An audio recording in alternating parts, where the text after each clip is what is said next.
What's up, y'all? Yeah. Happy Tuesday. Welcome to another episode of Breakfast with Mark and Jen, where we help your Christian marriage thrive. Yeah. First and foremost, just excuse my voice. Someone thought I was under the weather when they heard me. Not under the weather, it's just called ministry life.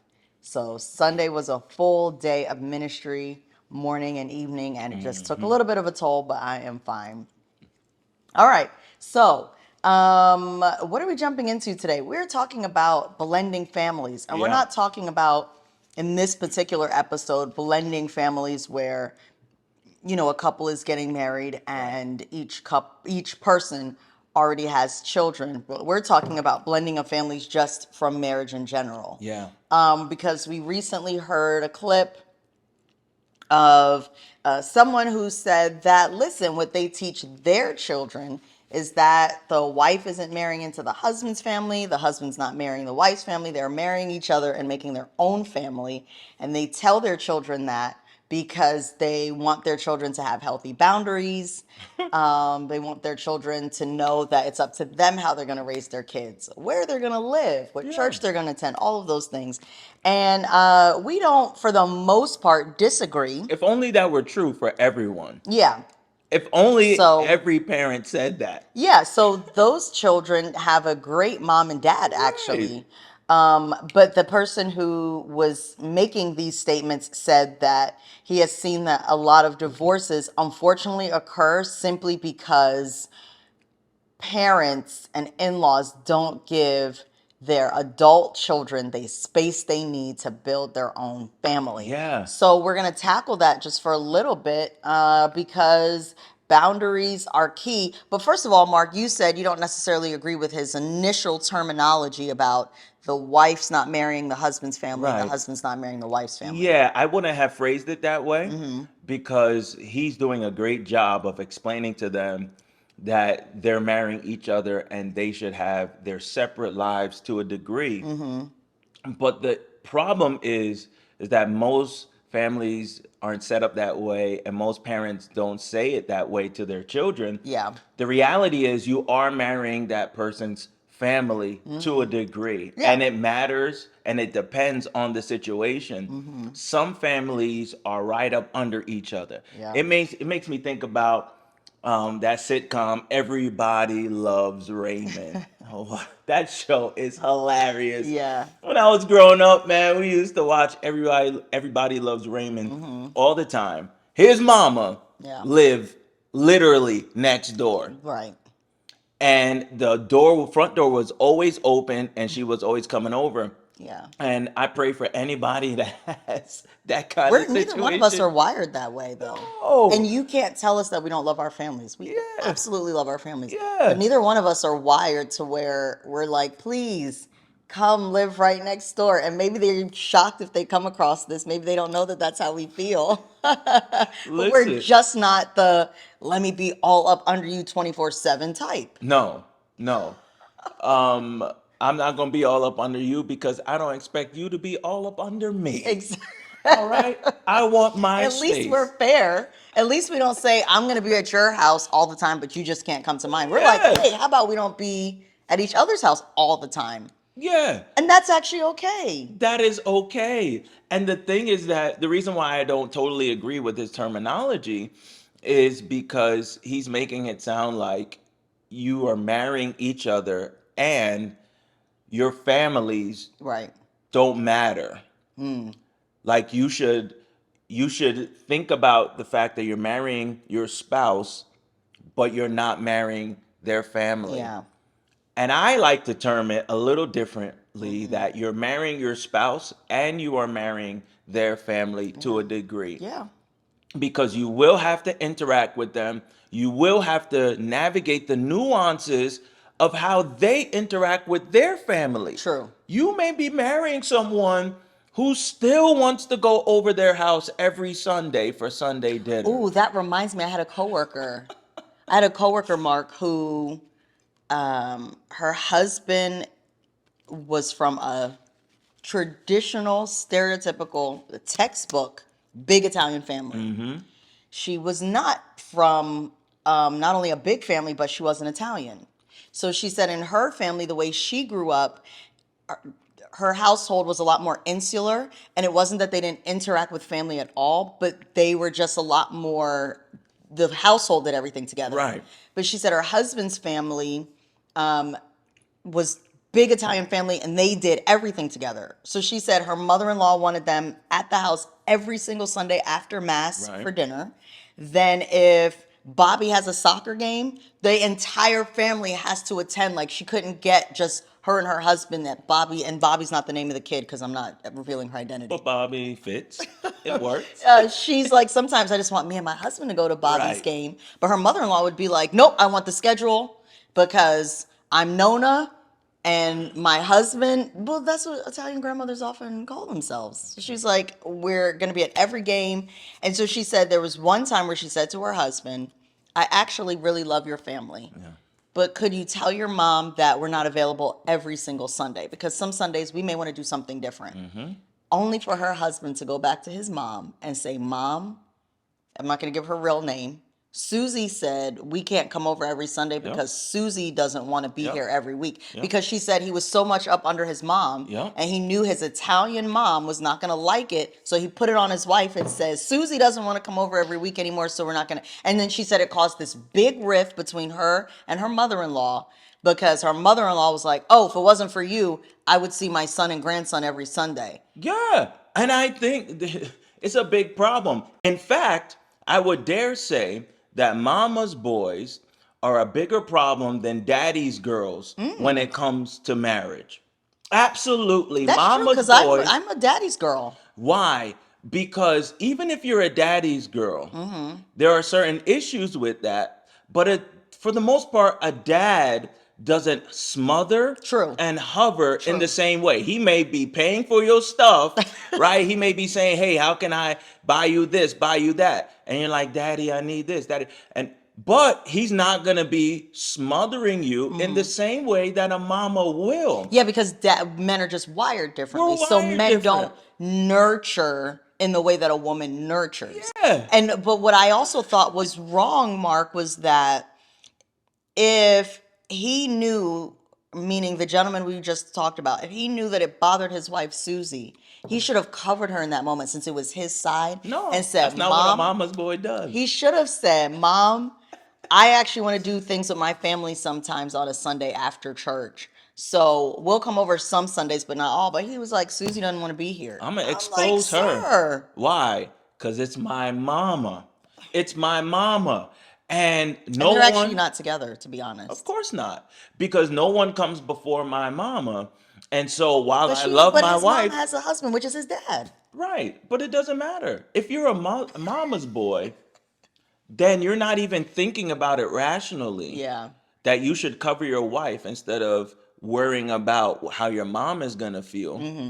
But no, you expose your wife because you're a mama's boy. Yeah. And that's what makes it problematic is because he doesn't even see that his wife comes first. Well, what is something they could have done differently, Mark? Because she did say, my former coworker, that she kind of understood when she was dating her then husband that he was part of this big Italian family that was like this.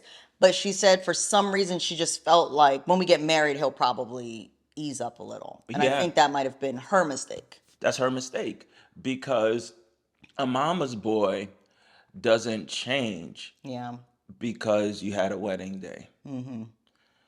A mama's boy can only change when you set the standard and say, I want to commit to you in a deeper way. I want to spend the rest of my life with you, but Right. I am unwilling to do it if I don't start seeing a change as it relates to your relationship with your mother. So that's what you say to a mama's boy. You're saying if you're a woman dating a man that you're noticing is that attached to his mom. Yeah, because you may think like, "Oh, that's so sweet. Hmm. Oh, that's so great. Look at how he cherishes her. If he loves her like that, he's going to love me even more, even greater." And when you don't see the other side, if he spends that much time talking to his mama, then when is he going to have time to talk to you? Yeah. I think what I always knew was great for me, I paid attention to the fact that while you're not all up under your mom and you're not a mama's boy, I did take note of the fact that you always speak to her with respect when you speak to her. You help her when you can. I noticed that, and this is how it should be, but I noticed that you'll talk to your dad in a way harder tone because he's a Oh yeah. alpha male the way you're an alpha And male. Jamaican. And he's Jamaican. So we Okay. can go. So, but your mom's Jamaican, but I always noticed when we were dating, you may not even know I took note of this, but I Right. always noticed when I would watch how you converse with your parents, you would always be like this with your dad, but your mom, your tone always came all the way All the way down. down. And you'd be like, "What's But up, Mom Dukes?" It was that's just Mom Dukes. softer and it was just more gentle. Yeah. And I realized this is a good combination because here's a grown man who's not attached to his mom, but he loves her, he cares for her, he respects her. So Right. I knew I'd be great. Yeah, and that's how you can kind of read the signs, read the tea leaves, if you want to put it that way, of whether or not he's gonna cherish you Yeah. and respect you. How does he treat his Yeah, mom? because if he talks to her crazy, he probably doesn't have respect for women. Listen, If he can talk to her crazy, he probably doesn't respect women. but this is why we're talking about when you marry someone, you marry their family Yeah. because how they treat their family, how they interact with their family. You know, one of the things to take note of is sometimes you have a loner, right? You have Yeah. fallen in love with a loner and you've gotten to know this person and they don't have a relationship with their mom. Ooh. They don't have a relationship with their dad, their siblings. They rarely if ever talk. And they always shy away from conversations about their family. That's a problem. And you know, there's a girl sitting probably watching this live right now saying, "Oh, where is he? So I don't have to deal with a mother-in-law." Not realizing that that might be a red flag because if they talk to zero family members, Yep. you want to find out why. Why? Because I think there are exceptions, but more often than not, it's a rule, right? So the exception, which is more rare, is perhaps since we're on a Christian podcast here, I'll say perhaps. Their family crazy. Right. Perhaps you have found the man or woman of your dreams. They are saved and they know that their family is not only unsaved, but they're actually toxic. And they just know that that way for them to stay healthy and keep their walk with God Right. the way it needs to be, they have to unfortunately love them from afar. Right. That is the exception, though. Yeah. Typically, the rule is if they don't talk to any family, that's not a time for you to rejoice. You want to find out why are they not talking? Did their family cut them off because they're actually crazy? Thank you. Thank you. Thank you. Why aren't they? Because they're telling you, oh, my family's crazy. I don't talk to any of them. The whole family, you can't talk to The one person whole family. You don't get along with anyone in your family. It may not because be. you're so sane, but they're all crazy. Your sisters, your cousins, your brothers, your dad, your mom, your aunts, your uncles. I mean, literally, just everyone in the family is that crazy, and you don't have one person you can connect with. No, it's not them, it's you. It's not them, it's you. And so that's why understanding their family dynamics, your spouse's family dynamics, your fiance's family dynamics is important when you're talking about marriage. It absolutely matters. Yep. And so let's quickly go back to boundaries, Jen, Yes. because you were talking about boundaries. When you are establishing a union with someone else, you have to set boundaries as it Yes. relates to their family. Yes, you absolutely have to set boundaries. And here's the thing. Once you and your spouse set boundaries, you cannot single-handedly decide that you're going to bend that boundary or no longer honor it. So Right. for example, I like if that. you and your spouse decide that in our marriage, we are not going to loan money to our side of the family without speaking to our spouse first, you need to honor that and not when your side comes to you say, hey, I need $200 and you feel like, well, look, according to my bank account, 200 is not that much. Let me just slide it to them. And then your husband or your wife finds out and you're like, yeah, but it's my family and it's just $200. No, because if they do that with their side, you're going to be upset. Yeah. And so, but you have to have even that specific of a boundary. Are we a household that lends out money to our families? Because if you have been blessed with an abundance of money and resources, some families are going to try and take advantage of that. Oh, yeah. Oh yeah, because you got that cousin that is going always come around and saying, "Can I hold 100? Right. Can I hold 100?" And And all of a sudden, you start realizing you've lent out hundreds to this cousin because it's 100 here, it's 100 there. yeah, we always have we all have that family member, and so you have to create boundaries around that. You have to create boundaries as it relates to your time. I Yes. think that everybody, for the most part, it's pretty common. You have that family member that always wants to hang out. yo, yo, you always want to hang out. Yeah. Like, where we going after church? Where we going this Friday? Or they just always want to be together as a family, and you have to say, I can't give all of my quality time to you. I have to put and invest time into my marriage. So you have to create boundaries around You even time. have to create boundary. You every area of your life once you're married, to be honest, needs a boundary because you also need boundaries around something as simple as holidays. So our boundary is this.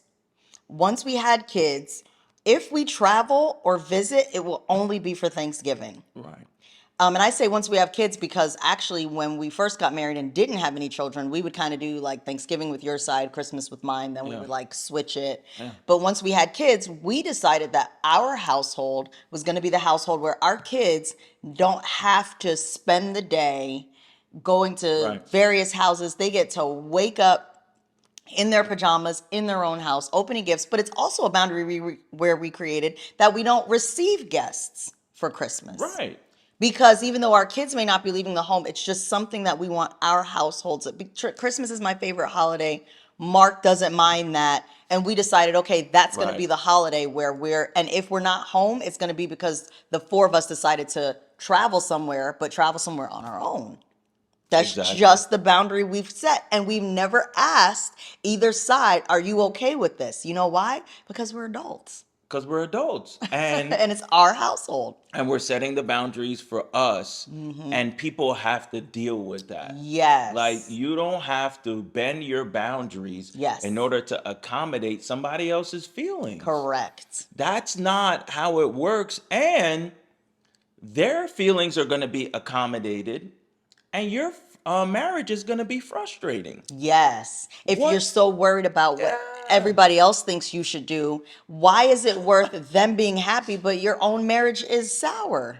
Listen, and that's the thing, is that, we because we have big hearts and we love our family, we don't want to hurt Yeah. anyone, but we don't realize that in, sometimes appeasing our family, we're actually hurting ourselves and Yeah. our marriage. And we're saying we don't want to hurt anyone. But what about the harm and the hurt that you're doing to yourself Exactly. To and your your own household. marriage? Exactly. And so I think this is um, a talk about priority. Marriage is your top priority. Yeah. Your house is your top priority. Your immediate family is your top priority. That's how God established it. Yeah. He said a man should forsake his mother and father, he should leave them, Yes. and then he should cleave to his wife. Yep. So there is a level of separation that has to happen. Marriage never works Yeah. if you don't leave your family in order to cleave to your spouse. Exactly. There's not enough love, there's not enough time or attention to go around. You cannot divide yourself that much and be effective in any one area. Yeah, And I've seen yeah, and heard of marriages, Mark, where it'll be something like the wife will complain that the mother-in-law brings her husband food because she's like, I know how my son likes to eat. I know how he likes his chicken seasoned. I know how he likes. And then the husband will take it thinking, oh, my mom just wanted to bring me chicken. She knows I love how I make her chicken, and don't realize that little by little, if you allow that to behavior, it's chicken today, but then it's in your business for real tomorrow, and it starts to erode and eat away at the relationship. it does. And I think that you have to be careful. You can take stuff from your parents, and, you know, we're saying that We're not saying that there's absolutes. Right. We're saying that you just have to be aware of these things, Yes. And it has to be in balance. have to be in balance, and that is the culture in which marriage thrives. Yes. And what I would suggest is you start at the extreme level. So you start by really cutting ties in a severe way. You talk to your parents, you love your parents, all that good stuff. But you really don't allow people to come over a lot. Yeah. You really don't allow people to have inroads into your marriage in the beginning. And then once you've established something, you can start to ease them in to certain areas and you find where the balance is. I think it's far easier to have hard lines and then soften them Yeah. than it is to be soft and then try and harden it. Like your mom Right. is like, hey, y'all been married 10 years and we've always Yes. done dinner Exactly. together. Yep. And now you're trying to change? No, Correct. you should have changed when you got married. Yeah. And then your mom would have dealt with it. And then you can start integrating dinners together here and there. But now you want to pull the rug from under her? Yeah. She's like, no way. And that's Yeah. why she's flipping out. And that's That is tough why too. she's flipping out, Yeah. Absolutely. because you've had it up to here and your wife is just like so upset, and you should have handled that thing from the beginning. Yeah. So I think it was a great comment. It was a great clip in totality. Social media is funny because social media world, I think we have all started to be shaped where we have become overly critical Yeah. of whatever is posted. So instead of looking at what we listen to and what we read to be like, yeah, I agree with that, we try and find Yeah. whatever we disagree with. And even if it's a little bit, we're going to harp on that. Yeah. I think this guy was on the money I do too. with it. Yeah. Of course, we would have said it a little differently, but that's just due to our personality. Yeah. But I think he's on the money. Yeah, And because really what he was just saying is that if you're going to be healthy and have the best chance against divorce, one of those things that you'll have to tackle is boundaries. all right, y'all, this was a short one today. We missed last week, but we're back in the saddle, back in the swing of things. And we pray that this little talk was beneficial We might and have to do a helpful. part two. Yeah, we might have to. This is a good one, helpful to your marriage. Listen, before we get out of here, we have a 6-week marriage course. Yes. And y'all need to cop that. Y'all For need to real. get What are y'all that. doing? And we've had people get it, Yes. but we know there's a lot more marriages out there that can benefit from this marriage course. So click the link in the description, get connected, and our prayer is that your marriage will be successful and it will thrive. Yes, absolutely. All right. So this has been another episode of Breakfast with Mark and Jen. Don't forget to like and subscribe, and we will catch you next time. Take care.